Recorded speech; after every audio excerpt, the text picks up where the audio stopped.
আমন্ত্রণ জানাচ্ছি আপডেট সংবাদে। শুরুতেই জানিয়ে দিব গুরুত্বপূর্ণ শিরোনাম, এরপরেই থাকবে বিস্তারিত। স্থায়ী চুক্তি হলে ফের ভয়াবহ যুদ্ধ। ইরানে অস্ত্র পাঠানোর প্রস্তুতি নিচ্ছে চীন। যুদ্ধজাহাজগুলোতে উন্নত অস্ত্র গোলাবারুদ তোলা হচ্ছে বলছে ট্রাম্প। ইরানের নেতাদের শুধু আলোচনার জন্য বাঁচিয়ে রাখা হয়েছে বলছে ট্রাম্প। যুক্তরাষ্ট্রের উপর বিশ্বাস নেই বলছে ইরান। লেবাননের যুদ্ধবিরতি না হলে আলোচনা শুরু করবে না ইরান। সর্বশেষ জানিয়ে দিব আরব সাগর থেকে বাংলাদেশি সহ 18 নাবিক উদ্ধার। শুনছিলেন সংবাদ শিরোনাম, এখন বিস্তারিত। তার আগে অনুরোধ থাকবে ভিডিওতে একটি লাইক দিন এবং কমেন্টস করে জানিয়ে দিন কোন জেলা থেকে বা কোথা থেকে আমাদের সঙ্গে যুক্ত রয়েছেন। স্থায়ী চুক্তি না হলে ফের ভয়াবহ যুদ্ধ। সবার চোখ এখন পাকিস্তানের দিকে তাকিয়ে আছে। যুদ্ধবিরতি চুক্তির স্থায়ী সমাধানের ইতিমধ্যে পাকিস্তানে পৌঁছেছে মার্কিন ও ইরানের প্রতিনিধি দল। আসন্ন এই বৈঠকের পর উভয়ের কাছে বিশ্বের অর্থনীতির চাকা এবং মধ্যপ্রাচ্যের শান্তি। ইরান ও যুক্তরাষ্ট্রের যুদ্ধবিরতির 2 সপ্তাহের চুক্তি এখনও বহাল, কিন্তু এর দায়িত্ব নিয়ে নানার শঙ্কা দেখা দিয়েছে।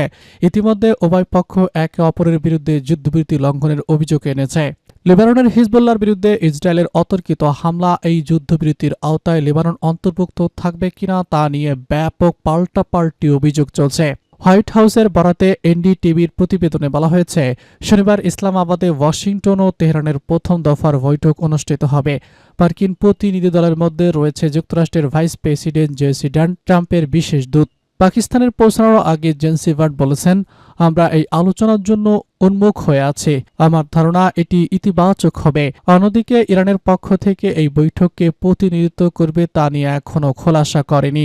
তবে দেশটির স্থায়ী কিছু মিডিয়ার বরাতে বলা হয়েছে, ইরানের পার্লামেন্ট স্পিকার মোহাম্মদ বাগের গালিফাক তেহরানের প্রতিনিধিত্ব করবেন। প্রতিবেদনে বলা হয়েছে, ট্রাম্প প্রশাসন তাদের 15টি শর্ত চুক্তি করার জন্য সাজিয়েছে, তবে এসবের বিস্তারিত কিছু বলা হয়নি। অন্যদিকে ইরানের পক্ষ থেকে বলা হয়েছে, লেবাননকে যুদ্ধবিরতির আওতায় না আনা হলে এই আলোচনা হবে না।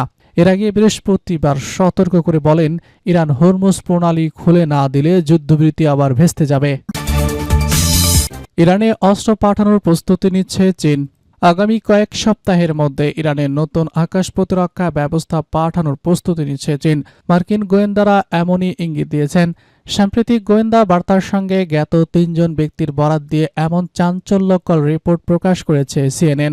চীনের এমন পদক্ষেপকে চরম উস্কানিমূলক উল্লেখ করে বলা হয়েছে, যদিও বেইজিংয়ের পক্ষ থেকে এর আগে দাবি করা হয় যে ইরান ও যুক্তরাষ্ট্রের যুদ্ধবিরতি চুক্তিতে তারা সহায়তা করেছে। এছাড়া আগামী মাসের শুরুতে চীনের প্রেসিডেন্ট শি জিনপিং এর সঙ্গে বৈঠক করতে বেইজিং সফরের কথা রয়েছে মার্কিন প্রেসিডেন্টের। মার্কিন গোয়েন্দা মূল্যায়নে বলা হয়েছে, ইরান এই যুদ্ধবিরতিকে কাজে লাগিয়ে তার গুরুত্বপূর্ণ বিদেশি অংশীদারিত্বের সহায়তার নির্দিষ্ট কিছু অস্ত্র ব্যবসা পুনরায় সম্পূর্ণ করতে পারে। 2টি সূত্র কেসিএনকে বলেছেন, চীন এসব অস্ত্রের চালানের উৎস গোপন করতে দ্বিতীয় কোনো দেশের মাধ্যমে ইরানে পাঠানোর চেষ্টা করছে। সূত্রের দাবি, বেইজিং কাঁধে বহনযোগ্য অ্যান্টি এয়ার মিসাইল সিস্টেম ইরানের সরবরাহের প্রস্তুতি নিচ্ছে। তবে ওয়াশিংটন নিযুক্ত চীনা দূতাবাসের একজন মুখপাত্র বলেছেন, সংঘাতে কোনো পক্ষই চীন এখনও অস্ত্র সরবরাহ করেনি। তিনি অস্ত্র পাঠানোর খবর মিথ্যা বলে উল্লেখ করেছেন। ইরানের বিরুদ্ধে যুক্তরাষ্ট্র এবং ইসলামাবাদের বিরুদ্ধে বর্তমানে 2 সপ্তাহের যুদ্ধবিরতি চলছে। এই যুদ্ধবিরতি স্থায়ী সমাধানে চুক্তি করতে ইরান ও মার্কিন প্রতিনিধি দল এখন ইসলামাবাদে অবস্থান করছেন। যুদ্ধজাহাজগুলোতে উন্নত অস্ত্র গোলাবারুদ তোলা হচ্ছে বলছে ট্রাম্প। আবারও কড়া হুঁশিয়ারি দিয়েছেন যুক্তরাষ্ট্রের প্রেসিডেন্ট ডোনাল্ড ট্রাম্প। তিনি বলেছেন, পাকিস্তানের রাজধানী ইসলামাবাদে আসন্ন আলোচনা ব্যর্থ হলে ইরানে নতুন করে হামলা চালানো হবে। মার্কিন গণমাধ্যম নিউ ইয়র্ক পোস্টে দেওয়া এক সাক্ষাৎকারে ট্রাম্প জানান, সম্ভাব্য মার্কিন পদক্ষেপের প্রস্তুতি হিসেবে যুদ্ধজাহাজগুলোতে উন্নত অস্ত্র গোলাবারুদ তোলা হচ্ছে। তিনি বলেন, আমাদের নতুন করে শুরু করার কাজ চলছে।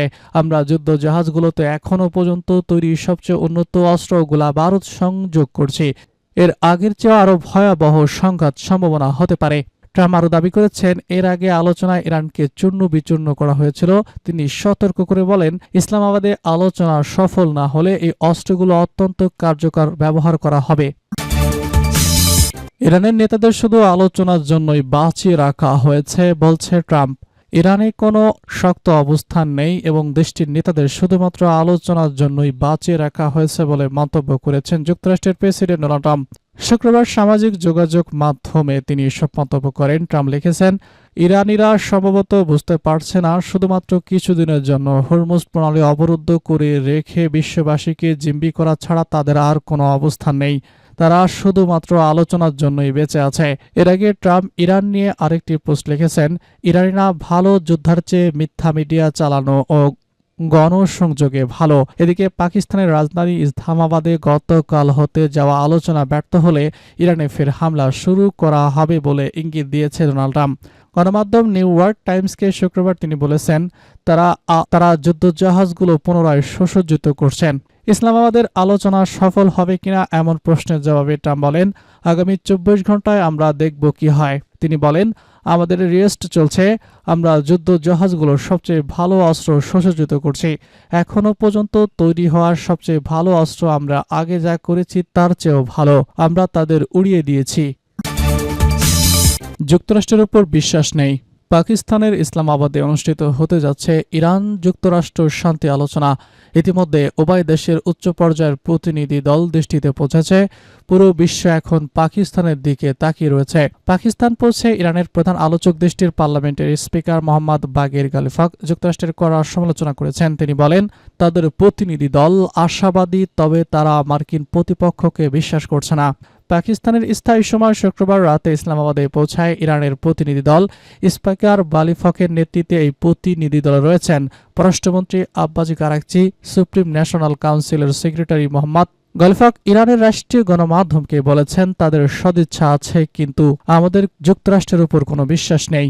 চুক্তির বিষয়ে গালিফাক বলেছেন, যুক্তরাষ্ট্র যদি একটি প্রকৃত চুক্তির জন্য প্রস্তুত থাকে তবে ইরান প্রস্তুত হতে পারে।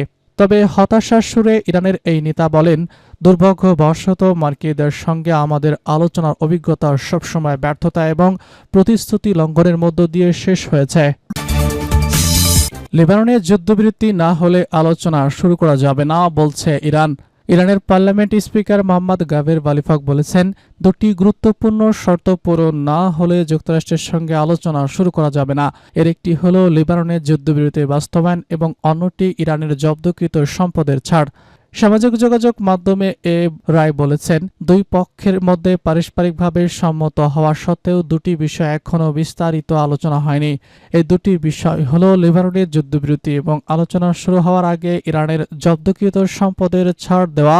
আলোচনা শুরুর আগে এই দুটি বিষয় পূরণ হবে না। আরব সাগর থেকে বাংলাদেশি সহ 18 নাবিক উদ্ধার। উত্তর আরব সাগর থেকে বিপদগ্রস্ত একটি পণ্যবাহী জাহাজের 18 জন নাবিককে উদ্ধার করেছে পাকিস্তানের নৌবাহিনী। উদ্ধার হওয়া নাবিকদের মধ্যে বাংলাদেশি সহ বিভিন্ন দেশের নাগরিক রয়েছে, যদিও বাংলাদেশের সুনির্দিষ্ট সংখ্যা এখনও জানানো হয়নি। পাকিস্তানের সামরিক বাহিনীর এক বিবৃতিতে জানানো হয়, গোল্ড টার্ম নামের জাহাজটি বিপদের সংকেত পাঠালে দ্রুত অভিযান চালিয়ে নাবিকদের উদ্ধার করা হয়। উদ্ধার হওয়া নাবিকদের